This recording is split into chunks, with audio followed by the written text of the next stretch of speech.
we've got to lay the foundation so that these young men who play football understand the benefits that they have and take advantage of it and do the right thing.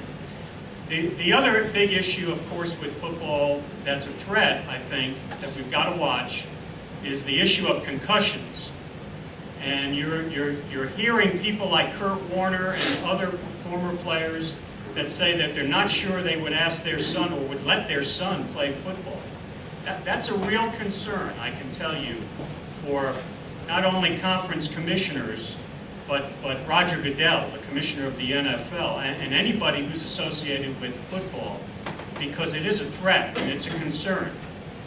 We've got to do a better job of teaching the proper techniques in terms of tackling.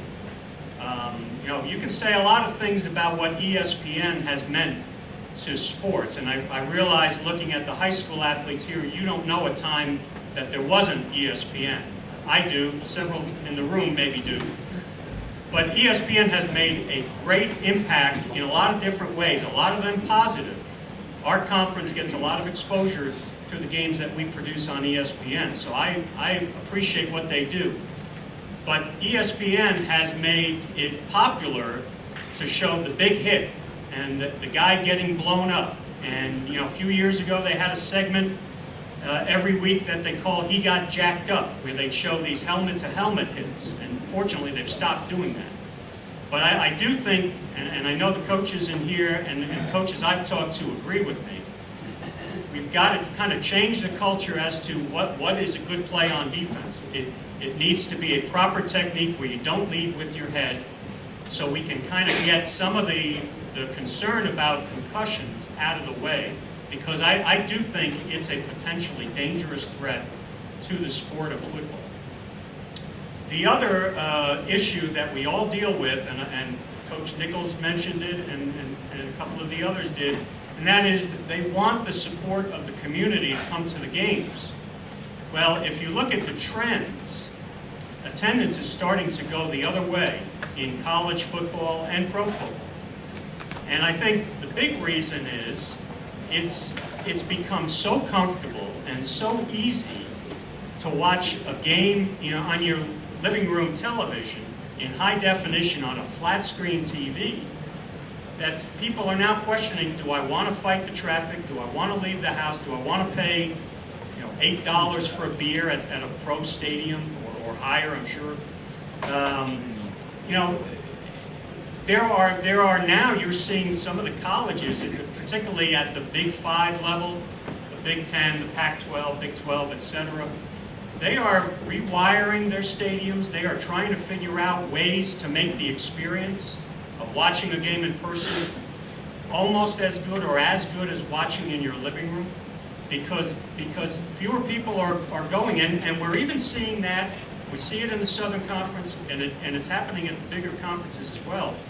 The students on campus are now opting to do other things maybe than go out on a Saturday and watch the game. We fight that all the time. Our ADs are constantly working to try and figure out ways to get the students to come to the games and stay beyond halftime. A couple of years ago, I know Nick Saban kind of got after his students a little bit about, hey, we're here the whole 60 minutes. We need you in the stands the whole 60 minutes.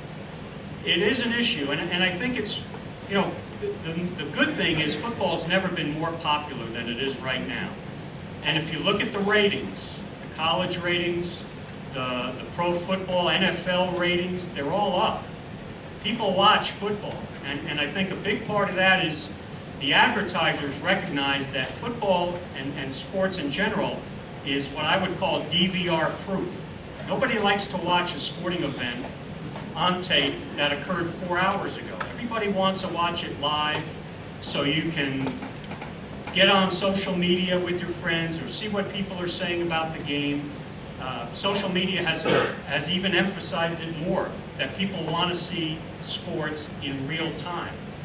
And so the fact that it's DVR proof means that more and more money is going into pro leagues, and the conferences are signing these mega deals, which is all good. It's all good for the industry. But we have to be careful that we don't make it so easy to watch the games on TV. and miss the experience of going to the game, that the attendance continues to dwindle. The great thing about having grown up in the North, the great thing that I see about football in this part of the country is the tailgate is just off the charts. I think if you eliminated tailgating, our attendance would plummet. You know, we'd be knocked down by 3/4. It'd be kind of like if there was no betting in horse racing. How many people would go out to watch the horses run? Not many. Tailgating is an integral part of college football, high school football, certainly the NFL, and that's a good thing. I know that our institutions have taken steps to make the tailgating experience positive, not a dangerous incident, and it, you know, you can't compare the tailgate to, you know, 3 or 4 people getting together in a home watching a game. So I think that's one good thing that football's got going for it. The whole experience is still a great way to spend an autumn afternoon, particularly if the weather cooperates, which I think it's supposed to, as you mentioned, Harold, tomorrow. So I think I'll pause here. Be glad to take any questions or comments from the group about anything I've talked about or anything you might have on your mind. John, you just said you all explained that dropping teams, you're back up to 10 teams. Are you looking, is it part of the plan in the near future? You know, 10? Sure. Natural question. The question is, are we interested in expanding beyond 10 to get back to the 12 that we previously had? We've had meetings now, even though the 3 new schools have not formally been in the league since July. We had meetings all last year with all the presidents and the athletic directors of those 3 members as if they were in the league. And I can honestly say that the word expansion never came up during those meetings. However, we are now going through the first cycle, if you will, of all of our sports. And so, you know, we don't know what the outcome is going to be and what the pressure points are till we experience that. So as an example, we only have 6 men's soccer teams, and they're playing a double round robin schedule. Well, that's very unorthodox, and if you have issues in the first game from a physical standpoint, now those 2 teams are going to see each other again. I think all the football coaches in here would agree would not be real healthy to play each other double round robin in your conferences. So there's an example of something that we're going to go through and see if maybe there's a need, whether it's soccer or football or basketball or whatever the sport might be. I do think if we want to grow, 12 is a good number. I've always said that. I think we can operate with 10, and we will, but 12 is a good number.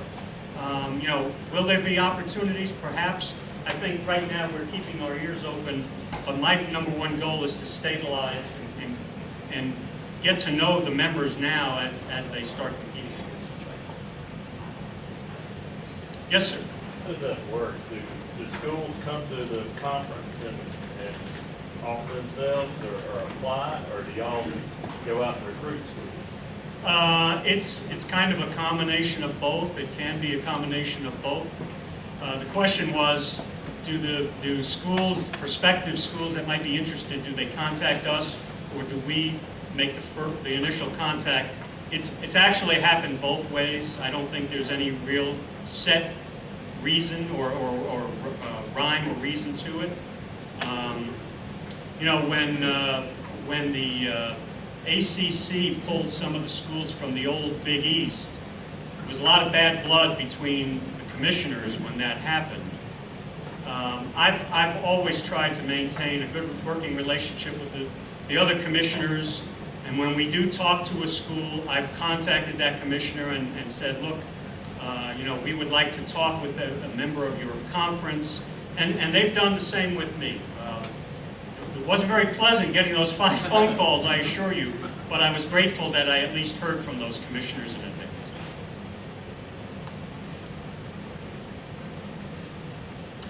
Yes, sir. What actually occurred on that Wofford facility? Are there any other questions? Yeah, just for those of you who are not aware of it, Wofford was ahead 17-13. Citadel had a first and goal on the 3. with 15 seconds to go, spiked the ball to stop the clock. They were out of timeouts. 2 passes were incomplete, so now it's 4th and goal from the 3. Last play of the game, there's 1 second to go. The Citadel quarterback ran a quarterback draw, and I'm sitting in the press box, and when he moved forward, I said, he's in. There is no way they're going to stop him. And I've looked at that play on video about 15 times, and I still think he's going to get in every time.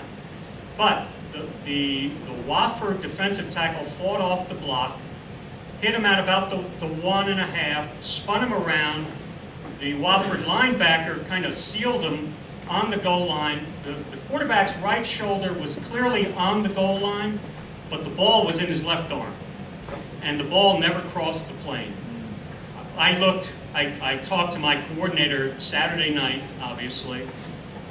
He had seen the play. He was very comfortable with what the head linesman did. The head linesman was right where he should have been, came in, made the signal that, for a spot placement, and of course the game had ended. The Citadel people will never be convinced that he didn't score. It's about as close as you can get to the goal line without going over. But having seen the video, and I've seen it from several angles, I think they made the right call, I honestly do. Thank you for asking. Do we have any Citadel alums in here?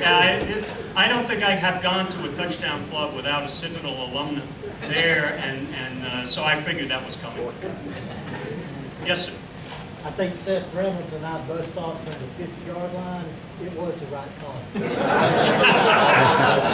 You're a Wofford grad.